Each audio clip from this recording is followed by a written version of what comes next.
На странице 30 мы учимся отвечать на вопрос «Куда?» «Коя?», а также учимся правильно произносить букву «Г». «Г» произносится двояко, либо «Г» мягко, так же как в русском языке, либо твердое «Г». Зависит от того, какие буквы рядом стоят.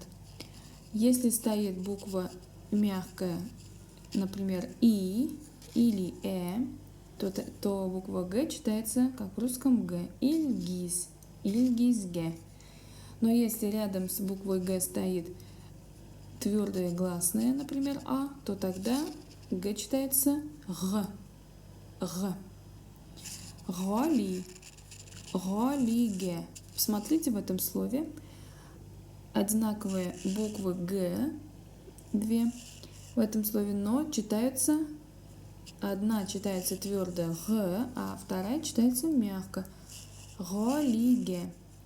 Это представляет некоторую трудность для русскоязычных, поэтому смотрите, что находится рядом. Если твердые гласные, читайте «Г», а если мягкие гласные, то «Г», и не ошибетесь. Давайте попробуем ответить на вопрос «Коя?». «Коя» переводится «куда?».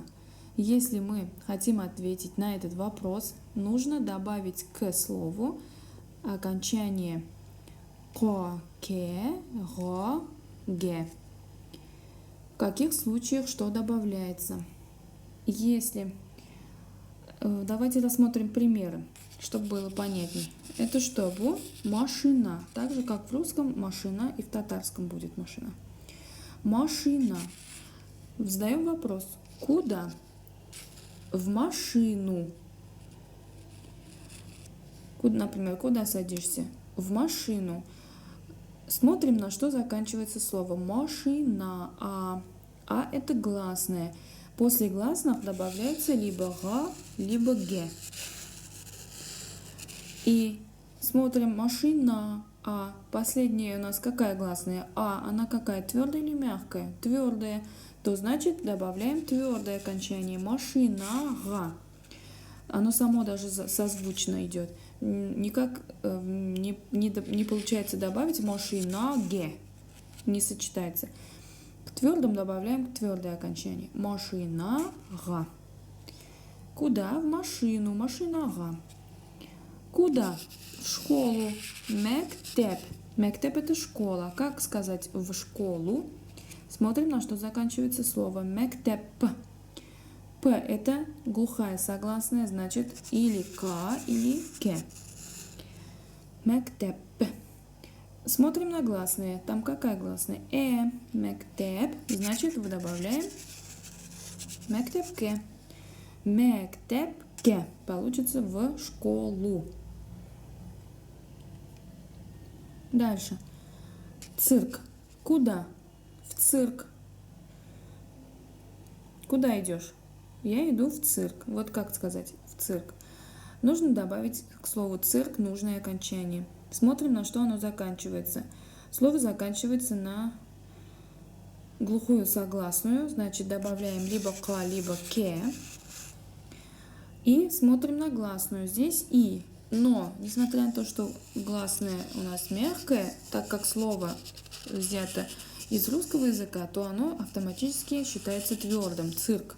Потому что мы его цирк не произносим же, а произносим цирк, как будто и здесь, а и у нас твердое. Цирк к, поэтому к добавляется. Цирка.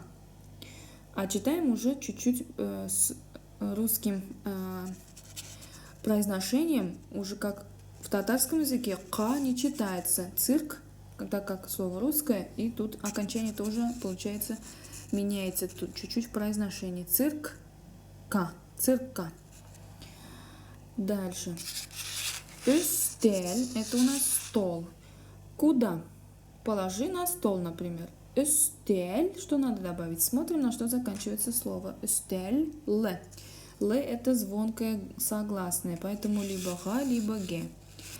А какие гласные внутри слова? Üstel. Последние гласные Значит, мягкую надо добавить. Üstelge. Куда положить? На стол. Üstelge. Положи куй. Дальше.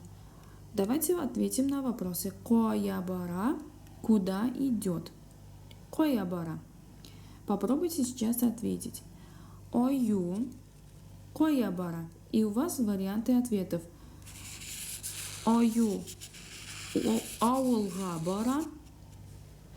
Медведь идет в деревню. Ою урманға бара. Медведь идет в лес. Так, ою коя бара? Давайте попробуйте ответить. Правильный ответ. Ою урманға бара. Тауық коя бара? Тауық ауылға бара. Тиен коя бара? Тиен урманға бара. Эт коя бара? Эт ауылға бара. Әтеш коя бара? Әтеш ауылға бара. Куда идет лиса? Только коя бара? Только урманға бара. Только идет в лес. Лиса идет в лес. Қоз коя бара? Қоз урманға бара. Ауылға бара, простите. Қуян коя бара? Қуян урманға бара. Бүре коя бара? Бүре урманға бара.